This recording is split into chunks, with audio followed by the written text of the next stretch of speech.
ઓમ નમો ભગવતે વાસુદેવાય. ઓમ નમો નારાયણ. મારા વાલા ભક્તો, ચેનલમાં આપ સૌનું હાર્દિક સ્વાગત છે. મિત્રો, શ્રીમદ ભાગવત પુરાણના 6ઠ્ઠા સ્કંદમાં વનવેલું નારાયણ કવચ એ સાક્ષાત ભગવાન વિષ્ણુનું સુરક્ષા ચક્ર છે. જે મનુષ્ય કવચનો પાઠ કરે છે અથવા શ્રવણ કરે છે તેની આસપાસ ભગવાન નારાયણ પોતે રક્ષણનું કવચ બનાવી દે છે. આજના આ પરમ પવિત્ર પાઠને શરૂ કરતાં પહેલાં જો તમે અમારી ચેનલ ઉપર નવા હોય તો હમણાં જ સબસ્ક્રાઈબ કરજો. તો ચાલો હવે આ દિવ્ય યાત્રામાં જોડાઈએ અને પુણ્યના સહભાગી બનીએ. પાઠ શરૂ કરતાં પહેલાં આપણે સૌ સાથે મળીને શ્રી હરિના ચરણોમાં પ્રાર્થના કરીશું.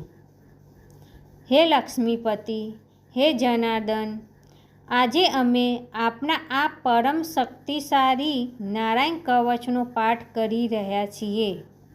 હે પ્રભુ, અમારા જીવનના તમામ સંકટો, રોગ, ભય અને નકારાત્મકને દૂર કરજો. અમને આત્મબળ અને સુખ શાંતિ આપજો. હે વિશ્વના સર્જનહાર, આજે માત્ર અમારા માટે જ નહીં પરંતુ સમગ્ર વિશ્વના કલ્યાણ માટે અમે આપને વિનંતી કરીએ છીએ. અને સૃષ્ટિ પરથી દુઃખ અને કલેશ દૂર થાય, દરેક જીવનને શાંતિ મળે અને પૃથ્વી પર સુખ સમૃદ્ધિનો વાસ થાય એવી કૃપા કરજો. સર્વે ભવતુ સુખિનઃ, સર્વે સંતુ નિરામયા. એવા ભાવ સાથે અમે આ પાઠ આપના ચરણોમાં અર્પણ કરીએ છીએ. હવે મિત્રો, આપણે થોડોક સમય કાઢીને કોમેન્ટની અંદર જય શ્રી કૃષ્ણ લખીશું. પછી મનની સ્થિર કરી ભગવાન કૃષ્ણનું ધ્યાન ધરીને નારાયણ કવચનો પ્રારંભ કરીશું. ઓમ નમો નારાયણ. ઓમ નમો નારાયણ. ઓમ નમો નારાયણ. ઓમ નમો ભગવતે વાસુદેવાય. તો મિત્રો, હવે આપણે નારાયણ કવચ સાંભળીશું. શ્રીમદ ભાગવતના 6ઠ્ઠા સ્કંદના 8મા અધ્યાયમાં શ્રી નારાયણ કવચ સ્વસ્થના ઋષિના પુત્ર વિશ્વરૂપ ઇન્દ્રને કહે છે. વિશ્વરૂપ કહે છે, જ્યારે ભયનો સમય પાછે આવ્યો હોય ત્યારે મનુષ્યએ હાથ પગ ધોઈ આચમન કરી ઉત્તર દિશા તરફ મુખ રાખી નારાયણ કવચનો પાઠ કરવો. જ્યારે ભય આવે ત્યારે શ્રી નારાયણ રૂપ નામ બખતર ધારણ કરવું. ગરુડની પીઠ ઉપર ચરણ કમર ધારણ કરનાર, 8 સિદ્ધિઓવાળા, 8 બાહુઓવાળા, તે 8 બાહુઓ વિશે શંખ, ચક્ર, ઢાલ, ગદા, બાણ, ધનુષ તથા પાશને ધારણ કરનારા શ્રી હરિ મારી સર્વે પ્રકારે રક્ષા કરો. જન્મ મચ્છર વધારારી ભગવાન જલ જંતુઓથી તથા વરુણના પાસથી મારી રક્ષા કરો. માયાથી બટુક બનેલા વામનજી સ્તરમાં મારી રક્ષા કરો. વિશ્વરૂપ ત્રિવિક્રમ ભગવાન આકાશમાંથી મારી રક્ષા કરો. અસુરના અધિપતિઓના શત્રુ ભગવાન નૃસિંહના સંકટકારક વનવગડાઓમાં તથા સંગ્રામ વગેરેમાં મારી રક્ષા કરો. કે જે નૃસિંહના ખડખડાટ હાસ્યના શબ્દથી દિશાઓ ગાજી ઉઠી હતી અને ગર્ભીઓના ગર્ભ પડી ગયા હતા. પોતાની દાઢથી પાતાળમાંથી પૃથ્વીનો ઉદ્ધાર કરનાર ભગવાન યજ્ઞમૂર્તિવરા માર્ગમાં મારી રક્ષા કરો. પરશુરામ પર્વતોના શિખરોમાં મારી રક્ષા કરો. અને ભરતના મોટા ભાઈ રામ તથા લક્ષ્મણ પ્રવાસમાં અમારી રક્ષા કરો. અભિચારી વગેરે સર્વ ઉગ્ર ધર્મમાંથી તથા પ્રમાદમાંથી નારાયણ ભગવાન રક્ષા કરો. નર ભગવાન ગર્વથી રક્ષા કરો. યોગના સ્વામી દત્તાત્રેય યોગ ભંશથી મારી રક્ષા કરો. ગુણના સ્વામી કપિલદેવ કર્મના બંધનથી મારી રક્ષા કરો.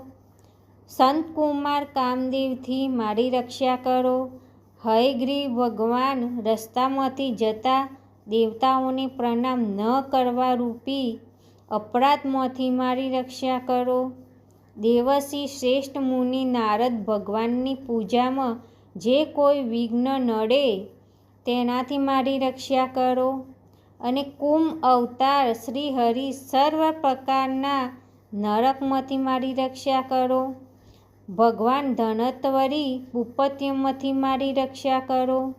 જીતેન્દ્રિય ભગવાન ઋષભદેવ કામ ક્રોધ આદિના ભયમાંથી મારી રક્ષા કરો.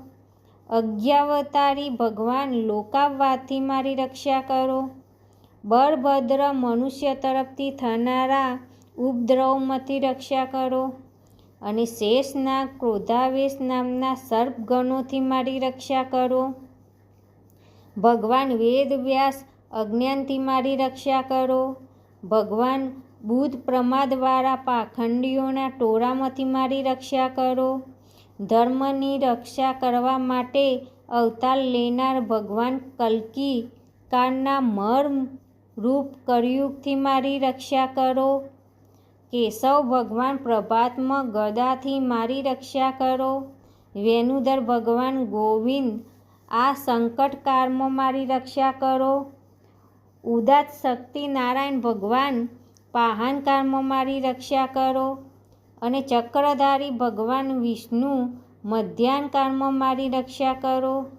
મધુ દૈત્યને મારનારા ઉગ્ર ધનુધારી ભગવાન વિષ્ણુ ત્રીજા પહોરમાં મારી રક્ષા કરો. બ્રહ્મા વિષ્ણુ અને રુદ્ર એ ત્રણ મૂર્તિવાળા ભગવાન માધવ સાયકાળમાં મારી રક્ષા કરો. ઇન્દ્રિયોના સ્વામી હષિકેશ ભગવાન પ્રદોષકાળમાં મારી રક્ષા કરો. પદ્મનાભ ભગવાન કેવળ એક અર્ધરાતથી પહેલાં કાળમાં અને અર્ધરાતે મારી રક્ષા કરો. શ્રી વત્સનું જેને ચિહ્ન છે એવા ઈશ શ્રી વિષ્ણુ પાછલી રાતે મારી રક્ષા કરો. તલવારધારી ભગવાન જનાર્દન મરશંકામાં મારી રક્ષા કરો. દામોદર ભગવાન સંપૂર્ણ સંધ્યાઓમાં મારી રક્ષા કરો. કાળમૂર્તિ ભગવાન વિશેષર સૂર્યોદય પહેલાંના કાળમાં મારી રક્ષા કરો. હે પ્રલય સમયના અગ્નિ જેવી તીક્ષ્ણ ધારવાળા ચક્ર ભગવાનથી મૂકવામાં આવે તો ચારે તરફ ફરીને અગ્નિ જેમ ખનની ગંજીને તુરંત જ બાળી નાખે તેમ શત્રુના સૈન્યને તુરંત બાળી નાખો. હે વજ્રના જેવા તીક્ષ્ણ પરશવાળા તનખાઓથી ભરેલી ગદા તમે ભગવાનને વાલી છો. તમે કુષ્માંડ યક્ષ રાક્ષસ ભૂત તથા ગ્રહોને ભૂક્કો કરી નાખો તથા શત્રુઓના ચૂરે ચૂરા કરી નાખો. હે પાંજન્ય શંખરાજ શ્રી કૃષ્ણ ભગવાનને ફૂંકવાથી મહાભયંકર શબ્દ કરીને તેમના શત્રુઓના હૃદયને કંપાવતા રાક્ષસો પ્રમથો પ્રેતગણ માતૃકાગણ પિશાચ બ્રહ્મરાક્ષસ તથા બીજા ગોળ દ્રષ્ટિઓવાળાઓને નસાડી મૂકો. હે તીક્ષ્ણ ધારવાળી તલવાર તમે ભગવાન હસ્ત દ્વારા પહેરાઈને મારા શત્રુઓના સૈન્યને કાપી નાખો. હે ચંદ્રમા જેવી 100 ફૂંદડીવાળી ઢાલ તમે શત્રુઓની આંખને ઢાંકી દો તથા પાપી નજરવાળાઓની પાપી દ્રષ્ટિ હરી લો. અને ગ્રહોથી કેતુઓથી મનુષ્યોથી સર્પોથી દાઢવાળા પ્રાણીઓથી તથા પાપોથી જે ભય થાય છે તે સૌ તથા જેઓ અમારા સુખમાં વિઘ્ન કરનારા છે તે સર્વ ભગવાન નામરૂપી અસ્ત્ર કીર્તનથી તુરંત જ ભય પામો. બૃહત્તર વગેરે સામના સ્ત્રોત્રોથી શ્રુતિ કરાતા વેદમય તથા સમત ગરુડ ભગવાન સર્વ સંકટોમાં મારી રક્ષા કરો. તથા વિશ્વેક્ષણ ભગવાન પણ પોતાના નામો લેવા વડે સર્વ સંકટોમાંથી મારી રક્ષા કરો. શ્રી હરિના નામ, રૂપ, વાહન અને આયુધો સર્વ આપત્તિઓમાંથી અમારી રક્ષા કરો. ભગવાન મુખ્ય પારદોષ અમારા બુદ્ધિ, ઇન્દ્રિય, મન તથા પ્રાણની રક્ષા કરો. આ સાકાર નિરાકાર જે કંઈ જગત છે સર્વ ભગવાનનું જ સ્વરૂપ છે. આ સત્યથી મારા સર્વ ઉપદ્રવો નાશ પામો. અભેદ દૃષ્ટિવાળા મનુષ્યને ભગવાન પોતે ભેદરહિત જોવામાં આવે છે, તો પણ તે પોતાની માયાથી આભૂષણો, આયુધો તથા ચી નામની શક્તિઓને ધારણ કરે છે.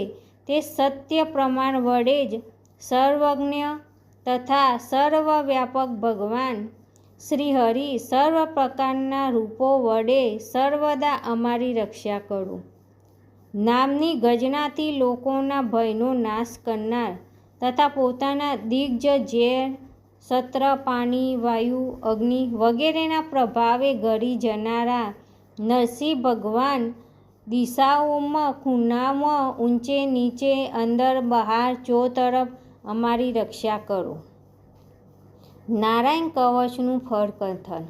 વિશ્વરૂપ કહે છે કે હે ઇન્દ્ર, આ નારાયણ કવચ તમારી આગળ કહ્યું જે ધારણ કરવાથી તમે શ્રમ વિના અસુરોના અધિપતિઓને જીતશો. આ નારાયણ કવચને ધારણ કરનારો મનુષ્ય નેત્રથી જેના તરફ જુએ અથવા તો પગ વડે જેને જેને અડકે તે તુરંત જ ભયમાંથી છૂટે છે. આ કવચ ભણનાર પુરુષને કોઈ દિવસ રાજાઓ તરફથી, ચોતરફથી, ગ્રહો થકી, વ્યાધ આદિ તરફથી તથા બીજા કોઈ તરફથી ભય રહેતો નથી. ઓમ નમો ભગવતે વાસુદેવાય.